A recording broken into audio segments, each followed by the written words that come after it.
Okay, this is the Post Nihilist, and I wanted to talk about my issue with Twitter. I've been on Twitter for approximately 2 weeks now, about half a month. Before then, I would just look at tweets every now and then. I didn't have an account or anything like that. But in the last couple of weeks, I needed a Twitter account, or they had a few other options, but I needed it in order to link to for like a profile. Um, and I found that it was very entertaining. Like, you know, since there's so many people tweeting and, their new tweets um, all the time, it's very entertaining. But what I realized after a while is that when I'm searching for tweets, um, the most recent tweets appear first. So that means that the tweets are not um, filtered for quality. They're filtered for what's the next thing. It's almost like the idea is to keep fresh content, in which there is going to be a lot of fresh content because you have a lot of people tweeting. But the freshest content isn't necessarily going to be the most quality content. So what I found, and I wasn't really paying attention to this at first because I was new to Twitter and all, but was that I was getting results from the last couple of days. So if I were to put in like a search term, they would give me the first results would be the most recent. So it's not filtering for quality. And also, I was reading, I realized that, like I said, it was very entertaining. There are all these different tweets, all these different topics that you can um, look up. And the most exciting thing is that, you post a comment and then a few minutes later you can have a reply or a like, or, it's just very fast paced. There's a lot of activity. You post, unlike the message boards of like the early 2000s that I'm used to, where the forums where you post something and then someone might post something back maybe a day or two later or on the weekends when they're off work. With Twitter, you can get a reply within minutes. You can get a reply or a like or whatever within minutes. But at the same time, I've also, in like the about 2 weeks I've been on Twitter, I've been blocked twice, and not for posting, offensive, because you know me. I mean, I'm a Christian. I don't go around like trolling people or anything like this. These two blocks were for my first post. The first block was because I posted to a woman who is praising Malcolm X, and I noticed that she had straightened hair and weave, and I was just saying that as Black women we shouldn't capitulate to the European standard of beauty by perming our hair and wearing like hair that resembles that mimics a non-black person's hair. And I mean, because I had looked up Malcolm X because it was the date of his assassination, and she had his picture up there and she's praising him, and I'm like, I quoted him in saying that who taught you to hate the texture of your hair, which he actually said in one of his speeches. Well, she blocked me, because I was saying that she and the woman she was with, they're praising Malcolm X, but you're wearing straightened fake hair. So I was blocked for that, and then I was blocked again by a male who he was like praising Joe Biden or something like that.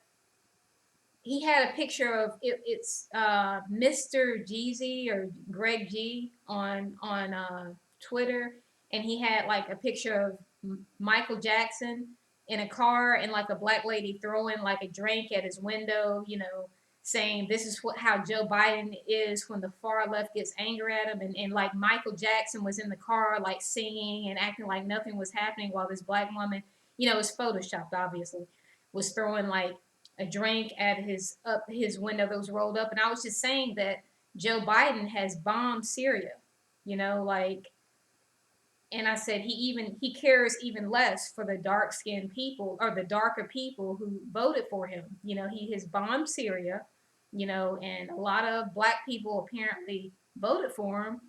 And I was just saying that, he cares less for the darker people because Syrians, of course, are darker than white people, but they're not as dark as black people. And I was saying he cares even less for the darker people who voted for him. And I said that he must be very good. I said Jim Jones. I called him Jim Jones. I said Jim Jones must be very good. I think I said very good or something. I just said that he knows how to appeal. He knows how to appeal to his target audience. Like Jim Jones did it. Jim Jones is a socialist. He's going to take care of black people, and then the black people end up dead. Joe Biden is supposed to be the savior of black people, and it's very easy to look online and see from his past how he actually feels about black people. But anyway, I was blocked immediately for that comment. Um, so yeah, so all that to say, Twitter is not like the message boards that I'm used to, where you can post something that might be controversial or a particular forum member might not agree with, and then it's like they're moderators. But I mean, as long as you say something within reason, you're not cursing at anyone, you're not you know being offensive and violent towards them, threatening them or anything like that. Your post remains because it's a civilized, truthful, informative post.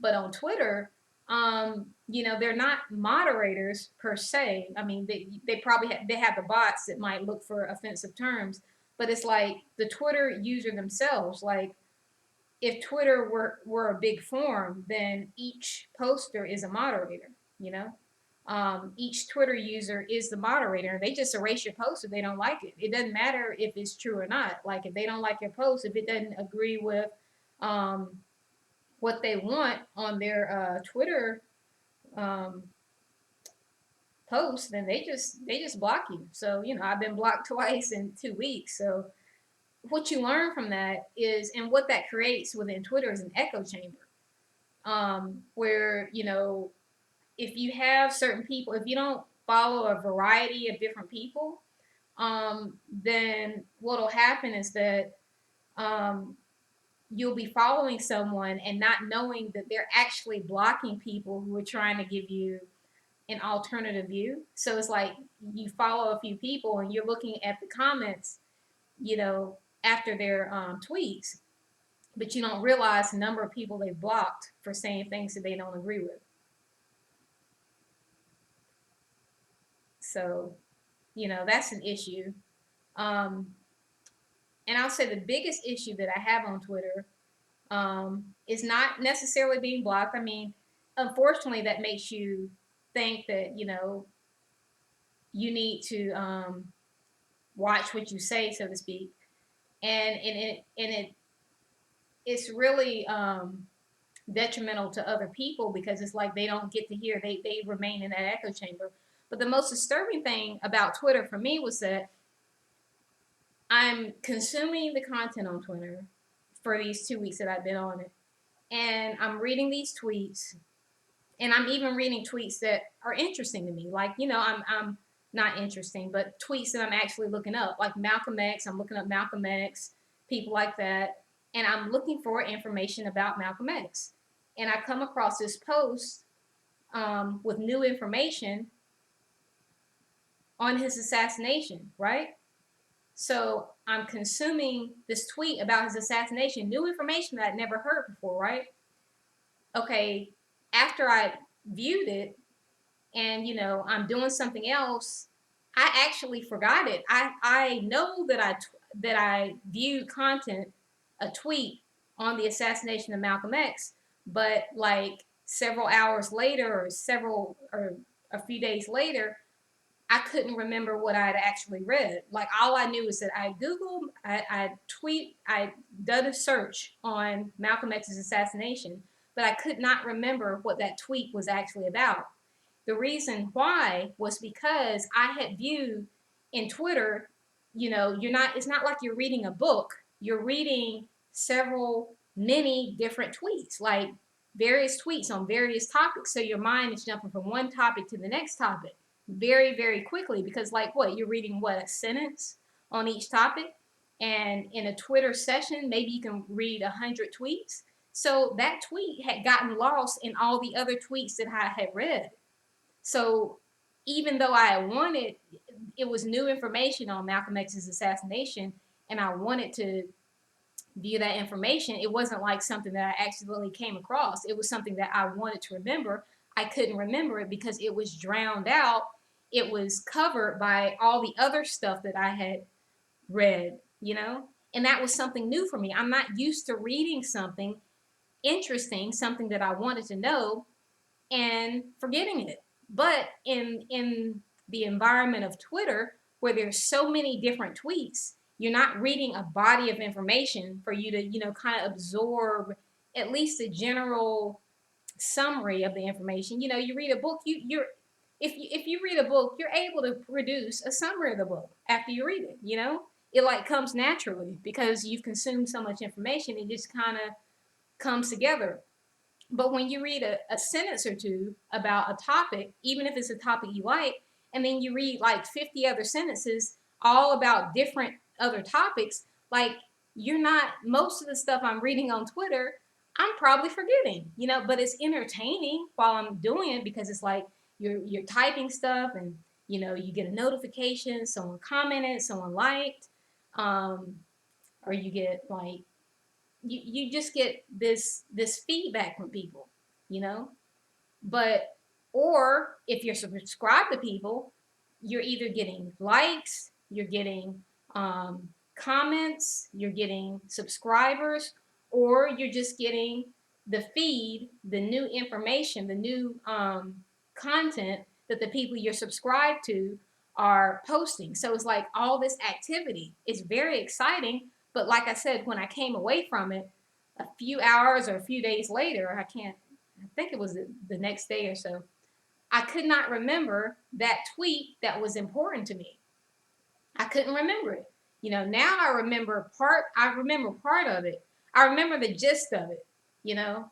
The gist of it I remember, but the actual content, like if I wanted to look it up to get more information on it, I couldn't tell you specifically. I know the general idea of it, but I can't tell you specifically what was said in that one sentence tweet because it was read in between a whole bunch of other different sentences, different tweets on different topics. And the brain is just not able to deal with all those, different sentences, different single sentences, different tweets on different topics that you're reading.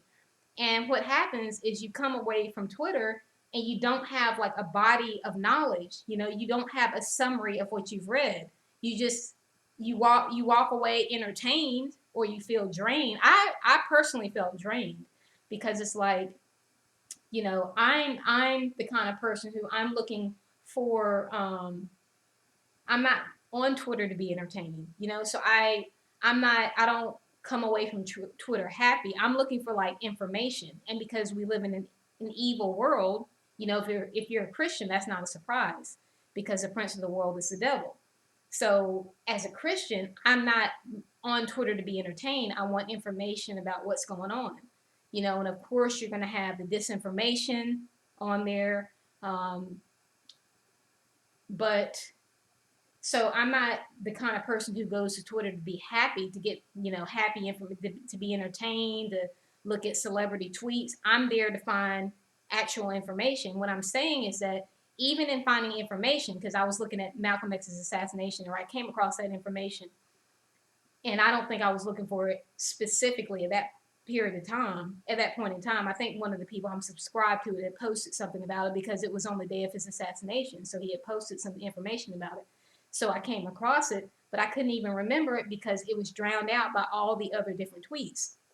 So that to say, it's better to read books. Like, I've read the Bible, so like that information is there. I can go to different books of the Bible and summarize the books and tell you what's in those books, and interpret it or whatever. But in reading all these different tweets, I can't summarize it. You know, they're all just one sentence. And unless I had a photographic memory, I wouldn't be able to summarize what I read because it can't be summarized. It's not an ordered like book. You know, it's just a lot of different tweets, a lot of different sentences on different topics. So I come away, you know, drained because, you know, I've spent maybe an hour or two, I don't know, on Twitter, like excited with all, you know, the notifications and, you know, another like, another comment, another post from one of the people I'm following, but I can't remember any of it. You know, it's too fast paced. There are all these different sentences on different topics, and my brain is not able to form a summary. And it's making room for new stuff by getting rid of the old stuff, even the old stuff like the information on the Malcolm X assassination that I wanted to keep. So, yeah, it's better to read books. Um, and I think that shows how with social media, people with social media and the internet entertainment, people are reading less because they don't have the patience anymore to sit down and read a book. It seems, you know, impossible, you know, when you're used to reading tweets, you know, to then sit down and read a book, like your brain isn't conditioned for it. So